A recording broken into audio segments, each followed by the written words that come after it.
Siap. Wes. Langsung aja, langsung. Assalamualaikum warahmatullahi wabarakatuh. Waalaikumsalam warahmatullahi wabarakatuh. Selamat siang anak-anak. Siang, Bu. Gimana, masih semangat ya? Masih.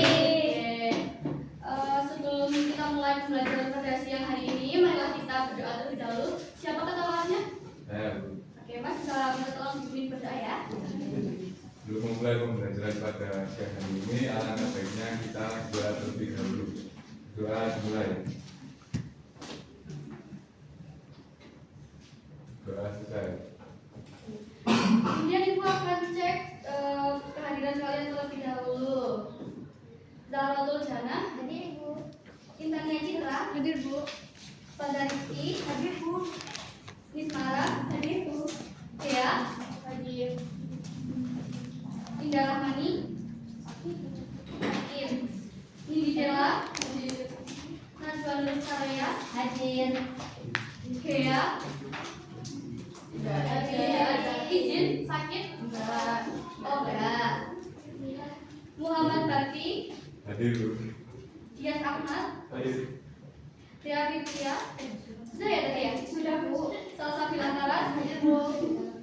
Yunita, hadir. Oke. Nah, kalian masih ingat nggak minggu kemarin kita belajar tentang apa? Ada yang masih ingat apa itu teks persuasi? Ya, Mbak. Jadi teks persuasi itu adalah teks yang berisi sebuah ajakan atau tujuan untuk mempengaruhi pembaca. Oke, betul sekali. Nah, apabila pada teks persuasi itu kita mengajak membaca agar sependapat dengan kita, bagaimana jika kita hanya ingin menjelaskan sesuatu kepada pembaca agar dapat dipahami dengan jelas? Saya bisa jawab. Ya. Dengan cara memberikan alasan yang logis serta didukung oleh fakta. Oke, betul sekali. Nah, pendapat itu akan lebih meyakinkan apabila didukung dengan alasan yang disertai dengan fakta atau data. Nah, maka dari itu hari ini kita akan belajar mengenai teks eksposisi. Sebelum itu, Ibu ingin kalian membaca contoh teks berikut ini. Ada yang ingin membacakan? Oke. Ayo Mas. Kebijakan larangan bawa handphone ke sekolah. Membawa handphone ke sekolah sebaiknya dilarang. Hal ini merupakan sesuatu yang tidak baik dan kurang tepat dilakukan oleh siswa. Banyak yang berpendapat bahwa membawa handphone ke sekolah bukanlah hal yang benar. Menurut saya, membawa handphone ke sekolah memang tidak perlu dilakukan. Oleh karena itu, larangan membawa handphone ke sekolah harus diterapkan. Oke, terima kasih Mas. Jadi, menurut kalian apakah teks tersebut ini sudah dapat meyakinkan pembaca untuk tidak membawa handphone ke sekolah? Mengapa? Karena ada opini. Betul sekali. Nah, maka dari itu teks itu agar dapat meyakinkan harus disertai dengan fakta. Oke. Nah, maka Ibu harap pada pembelajaran siang hari ini kalian dapat mengidentifikasi struktur teks eksposisi, menemukan ciri kebahasaan teks eksposisi, menyusun satu teks eksposisi sederhana minimal 3 paragraf, dan mempresentasikannya ke depan dengan lisan. Oke, sebelum Ibu masuk ke materi, adakah yang sudah tahu apa itu teks eksposisi? Oke, Mbak. Teks eksposisi adalah teks yang digunakan untuk menyampaikan informasi agar dapat dipahami dengan jelas. Oke, betul sekali. Nah, teks eksposisi itu merupakan teks yang berisi penjelasan atau pemaparan informasi untuk memberikan pemahaman kepada pembaca tentang suatu topik. Nah, teks ini disertai pendapat yang didukung oleh fakta, data, atau alasan yang logis. Jadi, teks eksposisi itu adalah teks yang digunakan untuk menyampaikan informasi agar dapat dipahami secara jelas oleh pembaca. Teks eksposisi ini tidak hanya memberitahu, namun juga menyusun informasi secara runtuh. Kemudian tujuan utama dari eksposisi yaitu untuk memberikan informasi atau pengetahuan kepada pembaca, menjelaskan suatu permasalahan secara logis, dan meyakinkan pembaca terhadap suatu pendapat dengan data atau fakta. Saya telat Bu. Iya, langsung duduk aja Bapak. Maaf ya Bu, saya terlambat. Ya. Kemudian masuk pada bagian struktur teks eksposisi. Nah, struktur teks eksposisi ini ada 3, yaitu tesis, rangkaian argumen, dan juga penegasan ulang. Pada bagian tesis, ini berisi gagasan utama atau pendapat penulis tentang suatu topik. Yang kedua, rangkaian argumen. Rangkaian argumen ini berisi tentang alasan, penjelasan, atau bukti yang mendukung tesis. Bagian ini biasanya berupa fakta, data, contoh sederhana, atau pendapat ahli. Lalu kemudian penegasan ulang. Penegasan ulang ini berisi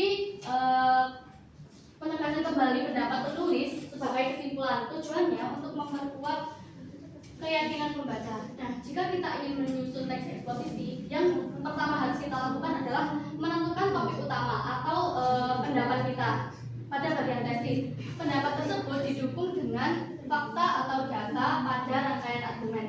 Pendapat yang sudah disertai dengan fakta tersebut ditegaskan kembali menjadi kesimpulan pada bagian penegasan ulang. Tujuannya untuk lebih meyakinkan pembaca. Oke. Kemudian masuk pada bagian ciri kebahasaan. Nah, ciri kebahasaan dari teks eksposisi itu menggunakan bahasa yang logis dan objektif. Artinya, teks eksposisi ini bersifat non fiksi. Teks eksposisi ini tidak ditulis berdasarkan hayalan atau imajinasi, melainkan berdasarkan akal dan kenyataan. Yang kedua, menggunakan konjungsi atau kata hubung seperti karena, sehingga, oleh karena itu, dan lain-lain. Nah, kata hubung ini berfungsi untuk menghubungkan antara pendapat dengan alasan, sehingga teks eksposisi itu terasa lebih mudah dipahami. Kemudian menggunakan kalimat fakta atau data. Nah, ini penting ya teman-teman untuk mendukung pendapat atau opini tadi. Oke. Nah, setelah Ibu paparkan mengenai pengertian, terus apalagi tadi struktur, ciri kebahasaan, dan tujuan, mari kita evaluasi teks yang kurang tepat pada awal tadi. Mbak, enggak tolong bacaan. Kebijakan larangan membawa handphone ke sekolah. Membawa handphone ke sekolah sebaiknya dilarang. Hal ini karena penggunaan handphone yang tidak terkontrol dapat mengganggu proses belajar siswa di kelas. Menurut saya, membawa handphone ke sekolah tidak perlu dilakukan karena dapat mengurangi konsentrasi siswa saat pembelajaran berlangsung. Selain itu, handphone juga berpotensi disalahgunakan, seperti untuk bermain media sosial atau hal lain yang tidak berkaitan dengan pelajaran. Oleh karena itu, larangan membawa handphone ke sekolah penting untuk diterapkan agar suasana belajar menjadi lebih kondusif. Dengan demikian, membawa handphone ke sekolah sebaiknya memang dilarang karena dapat mengganggu fokus belajar dan tidak memberikan manfaat yang signifikan bagi siswa selama kegiatan pembelajaran. Oke, terima kasih. Nah, pada bagian paragraf awal ini merupakan tesis. Lalu, topik utama dari tesis ini apa? Ada yang bisa jawab? Oke, betul sekali. Nah, yang paragraf kedua ini merupakan rangkaian argumen. Pada teks yang berwarna hijau ini merupakan alasan atau fakta. Terus paragraf yang ketiga ini merupakan penegasan ulang. Oke. Adakah yang bisa menentukan kata hubung atau konjungsinya?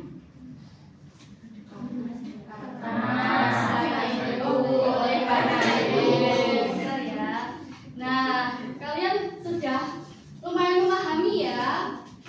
Terus Ibu ingin kalian membuat kelompok yang satu kelompoknya itu berisi 3 orang anak.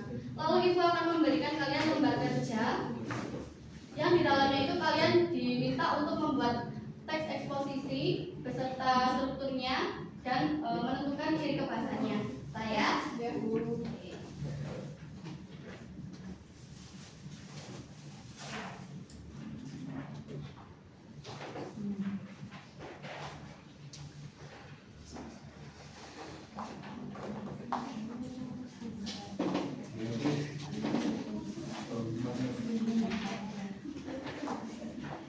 Ibu beri waktu 15 menit cukup?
Sebelumnya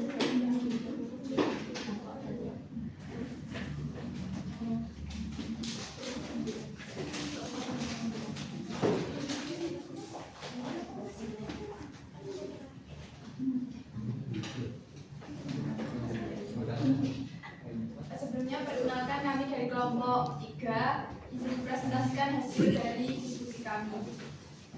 Perkenalkan saya Nindi. Saya Najwa. Saya Alia. Untuk nomor 1 itu kan disuruh membuat teks eksposisi 3 paragraf. Nah, saya dengan tema kebersihan lingkungan sekolah. Kalimat yang kami buat, menjaga kebersihan lingkungan sekolah merupakan hal yang sangat penting bagi seluruh siswa. Lingkungan yang bersih tidak hanya membuat suasana belajar menjadi nyaman, tetapi juga berperan dalam menjaga kesehatan warga sekolah. Itu merupakan tesis. Nah, yang rangkaian argumennya itu, lingkungan yang kotor dapat menjadi sumber berbagai penyakit. Misalnya, sampah yang menumpuk dapat menjadi tempat berkembang biaknya nyamuk dan dapat menyebabkan penyakit seperti demam berdarah. Selain itu, berdasarkan prinsip kesehatan, lingkungan yang bersih dapat mengurangi resiko penyebaran bakteri dan virus. Oleh karena itu, setiap siswa perlu memiliki kesadaran untuk membuang sampah pada tempatnya serta menjaga kebersihan kelas dan lingkungan sekitar. Kemudian bagian terakhir yaitu penegasan ulang.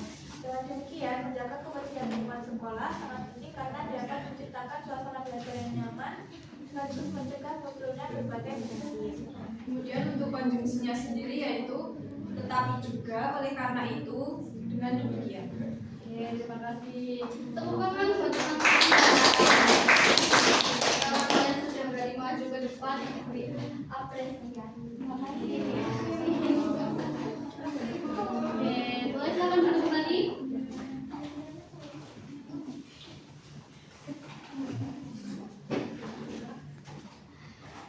Ya, terasa kita sudah berada di penghujung materi ya. Sebelum kita tutup, adakah yang ingin menyimpulkan kegiatan pembelajaran pada siang hari ini? Saya dulu. Oke, Mbak. Kesimpulannya, teks eksposisi adalah penjelasan untuk menyampaikan informasi dengan jelas. Kemudian ada strukturnya yaitu tesis, rangkai argumen, dan penegasan ulang. Untuk cirinya yaitu harus logis dan objektif, adanya konjungsi karena, sehingga, dan oleh karena itu. Kemudian yang paling penting adalah adanya data dan waktu. Oke, betul sekali. Ibu tegaskan kembali ya. Jadi kesimpulannya, teks eksposisi ini adalah teks yang bertujuan menjelaskan suatu informasi atau pendapat secara jelas dan logis kepada pembaca. Teks eksposisi ini disusun dengan struktur yang sistematis, yaitu tesis, rangkaian argumen, dan penegasan ulang. Selain itu, teks eksposisi ini menggunakan bahasa yang logis, objektif, serta didukung oleh fakta atau data agar pembaca lebih mudah memahami dan meyakini isi yang disampaikan. Sampai sini ada yang ingin ditanyakan? Jika tidak, Ibu tutup ya. Sebelumnya, ketua kelas sudah minta dipimpin doa kembali. Baik, untuk mengakhiri pembelajaran pada siang hari ini, angka baiknya kita berdoa terlebih dahulu. Doa dimulai. Doa selesai. Terima kasih. Sekian Ibu tutup pembelajaran pada siang hari ini. Wassalamualaikum warahmatullahi wabarakatuh. Waalaikumsalam warahmatullahi wabarakatuh. Terima kasih, Bu.